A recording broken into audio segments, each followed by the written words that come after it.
할렐루야. 벌써 오늘이 토요일 아침인데요. 한 주간 평안하셨는지요? 오늘 말씀은 이사야 16장 1절부터 14절인데요. 1절부터 5절을 중심으로 함께 묵상해 보겠습니다. 본문은 어제에 이어 계속해서 이제 하나님의 심판으로 인하여 큰 환난 가운데 통곡하고 있는 모압의 피난민들을 다루고 있습니다. 2절은 그들의 신세가 얼마나 처량하고 위험한가를 보여줍니다. 모압의 딸들은 아르논 나루에서 떠다니는 새 같고 보금자리에서 흩어진 새의 새끼 같을 것이라. 여기서 아르논 나루는 모압의 남쪽에 있는 에돔과의 경계를 말합니다. 그리고 떠다닌다는 표현은 그들이 어디로 가야 할지 알지 못하고 갈팡질팡하는 모습을 그려주고 있습니다. 환란을 피해 남쪽 국경까지는 왔는데 이제 어디로 가야 할지, 어디로 가야 살 수 있는지 알지 못하고 헤매고 있다는 것입니다. 또한 그들이 보금자리에서 흩어진 새 새끼 같을 것이라 라고 합니다. 아직 날 수도 없는 어린 새가 둥지에서 흩어져 땅바닥에서 허우적거리고 있다면 그 모습이 얼마나 위태롭겠습니까? 그런데 오늘 본문은 환란을 당한 그 모압 백성들에게 너희들이 살고자 한다면 시온에서 유다 예루살렘에서 그 피난처를 찾아야 한다고 말씀하고 있습니다. 1절에 너희는 이 땅 통치자에게 어린 양들을 들이되 셀라에서부터 광야를 지나 딸 시온산으로 보낼지니라. 또 유다를 향해서는 너희는 그들을 외면하지 말고 그들에게 옛 원수를 갚으려고도 하지 말고 너희가 그들의 피난처가 되어 주어야 한다고 말씀하고 있습니다. 3절과 4절의 중간을 보면 대낮에 밤같이 그늘을 지으며 쫓겨난 자들을 숨기며 도망한 자들을 발각되게 하지 말며 나의 쫓겨난 자들이 너와 함께 있게 하되 라고 말합니다. 사실 유다는 그동안 모압과 결코 좋은 관계가 아니었습니다. 만약 유다가 그동안의 감정을 갚아주고 보복하려고 한다면 지금만큼 좋은 기회가 없을 것입니다.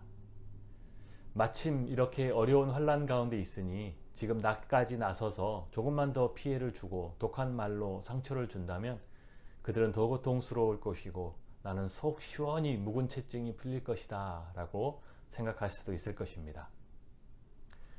성경에서 정말로 그렇게 행동한 자들이 있었습니다. 기원전 586년에 남유다가 바벨론의 멸망을 당하면서 바벨론이 예루살렘의 거민들을 죽이고 노예로 끌고 가고 모든 소유물들을 약탈할 때 에돔 족속들이 바벨론 군사들의 앞잡이가 되었고 그 약탈에 함께 동참했습니다.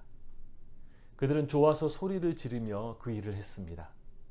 누가 시키지도 않았는데 도망가는 유다 사람들의 길을 막고 그들을 붙잡아 넘겨주었고 두려움에 떨며 숨어있던 예루살렘 거민들을 다 찾아내고 끌어내어 바벨론에게 내어주었습니다. 구약 오바댜서는 바로 그 에돔 족속을 정죄하기 위해 쓰여진 성경입니다. 하나님께서 얼마나 진노하셨던지 내가 내 형제 야곱에게 행한 포악으로 말미암아 부끄러움을 당하고 영원히 멸절되리라 라고 에돔 족속을 향하여 선언하셨습니다. 오늘 하나님은 유다에게 너희는 환난당한 모압의 피난민들의 그늘이 되어주고 그들의 숨을 것이 되어주고 그들의 피난처가 되어주어라 라고 말씀하십니다. 그들이 혹 우리의 원수라 할지라도 하나님은 우리가 환난당한 그들을 돕고 선대하는 것을 기뻐하시는 분임을 꼭 기억하시기 바랍니다. 한 가지 짚어보아야 할 것이 있습니다. 하나님은 이사야 선지자를 통하여 모압에 남은 자들에게 유다로 피하라고 말씀해 주십니다. 그러면 유다는 과연 그들의 피난처가 될 수 있었을까요? 모압이 큰 환난을 당할 때 그러면 유다는 강대국이었고 남을 도와줄 만한 힘있는 부유한 나라였을까요? 선지자는 모압의 피난민들에게 유다로 피하라고 거기에 살 소망이 있다라고 했지만 사실 유다 입장에서는 자기 코가 석자인 형편이었습니다. 유다 자신도 지금은 아수르 때문에 또 좀 있으면 바벨론 때문에 계속 어려움을 당하는 형편이었기 때문입니다.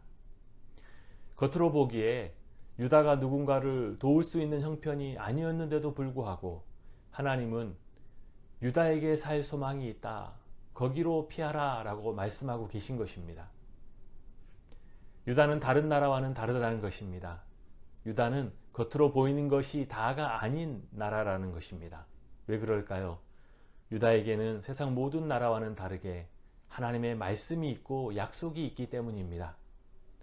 5절에는 지금은 비록 약해 보이지만 결국 유다를 통하여 이루어질 메시아의 나라를 말해주는 것이 바로 그 이유입니다. 다윗의 장막에 인자함으로 왕위가 굳게 설 것이요 그 위에 앉을 자는 충실함으로 판결하며 정의를 구하며 공의를 신속히 행하리라. 사실 우리도 다 평범한 사람들이고 각자의 삶에서 크고 작은 어려움을 겪고 있는 사람들입니다. 그래서 겉으로 보기에는 내가 누군가를 도와주고 환난 당한 자들을 일으켜줄 형편이 안 되어 보입니다. 그런데 하나님은 너희가 그들의 그늘이 되어 주어라, 그들의 피난처가 되어 주어라 라고 하십니다. 왜냐하면 우리에게는 세상에 없는 하나님의 말씀과 믿음이 있기 때문이고 하나님이 함께 계신 사람들이기 때문입니다. 우리가 믿음으로 축복해주고 하나님의 말씀으로 그들을 위로할 때 하나님은 우리를 통하여 일하실 줄 믿습니다. 기도하겠습니다. 우리의 피난처가 되어주시는 하나님께 감사를 드립니다. 우리도 연약한 자들의 그늘이 되게 하여 주시고 환난당한 자들의 피난처가 되게 하여 주옵소서. 예수님의 이름으로 기도합니다. 아멘.